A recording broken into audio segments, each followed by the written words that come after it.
No one captures the spirit of our pets like artist Ron Burns. You can't help but smile or even laugh out loud. Like, don't you just love this one? It's titled Love at the Wheel. It's adorable.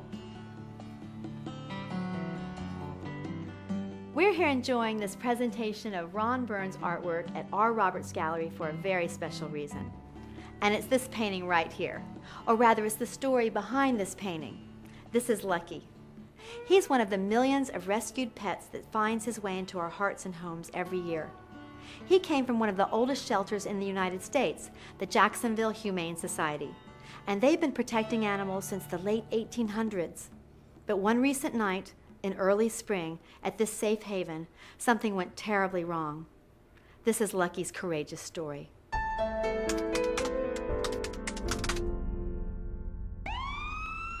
We got the call. It was in the middle of the night, and when the first truck arrived, they found the building 50% engulfed in fire.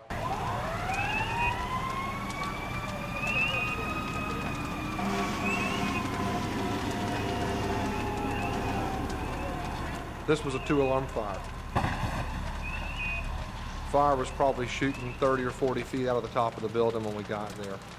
The fire apparently started in one area and ran straight to the attic. So a lot of the fire was in the overhead, and probably 70 or 80 people had to respond from multiple stations all over the city. While some of our guys, in most cases, will be fighting fire and others are earmarked to search and rescue for occupants, well, that same principle is how we operated in this mode. And while some of the guys were fighting fire, others were going through and unlocking the cages and getting the animals out. It's kind of a simultaneous effort. One group holds the fire back while the others make their search and pull animals out. Of course, the first thing we're concerned about is people. I mean, that's our first and foremost concern. But when it was clearly obvious that there was no people in the building, then you just turned to start opening the cages and letting as many animals out as we could. So we just proceeded to open cages and kept going until the absolute latest, last time when the chief said, hey, everybody's got to come out. There comes a point when you have to just get out of the building. You can't get yourself killed when things are too far gone.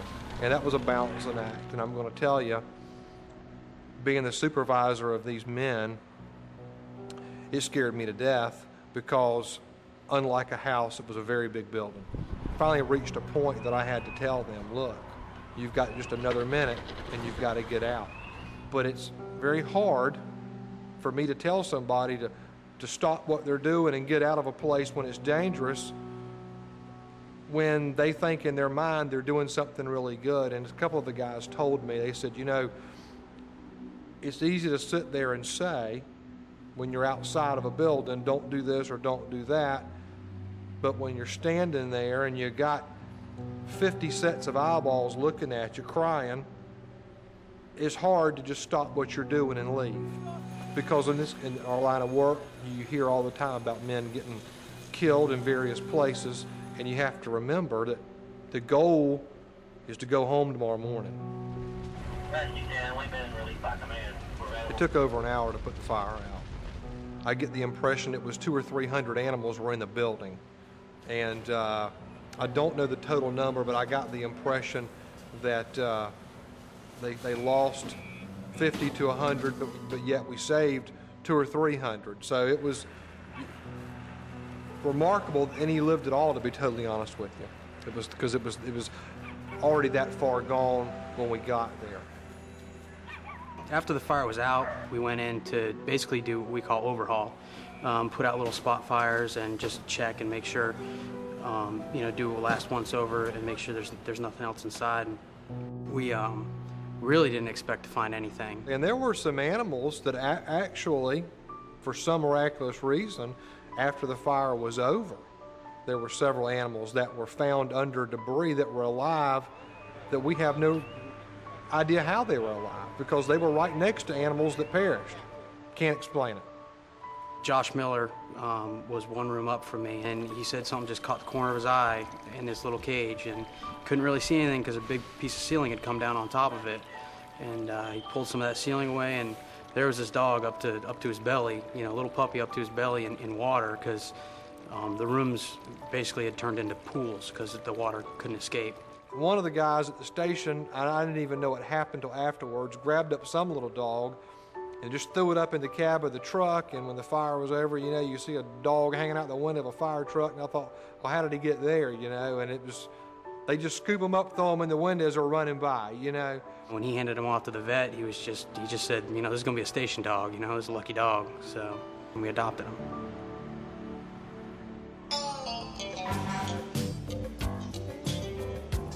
As a rule, we don't really have animals living in fire stations for obvious reasons. There's liability and all kinds of things that go on. But what ended up happening in this case is these guys were there. They felt like they were kind of attached to them, and they felt like we owed them, those animals, the benefit of the doubt for a home because their home was gone. One of them actually came to live here at the fire station. Well, Lucky, he's not what you see in the movies or anything like that. I mean, he stays here at the station for the most part. If he's in the truck and we're taking him to the pet store or to the vet or something, and we get a call, sure, he rides in the truck with us, you know. I mean, we leave him in the truck with the doors closed and the AC on when we're at the call, of course. You know, other than that, we usually tend to leave him at the station, and he does pretty well. He likes to sit in the recliners. He acts like a tanker man. Tanker man just, he never has any calls, so he sits at the station all the time watching TV, you know. When it's time to give Lucky a bath, well, he doesn't like water.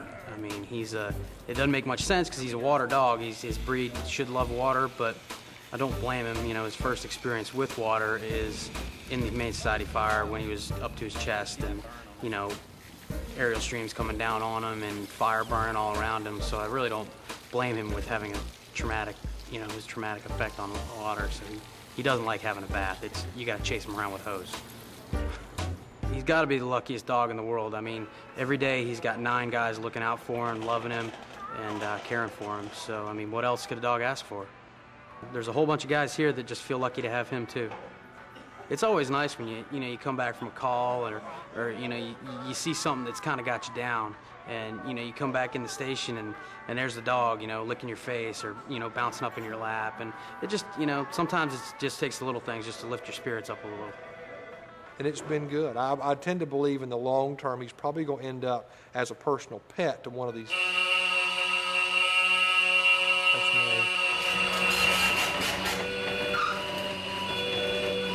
All right, y'all. Let's go. Load up.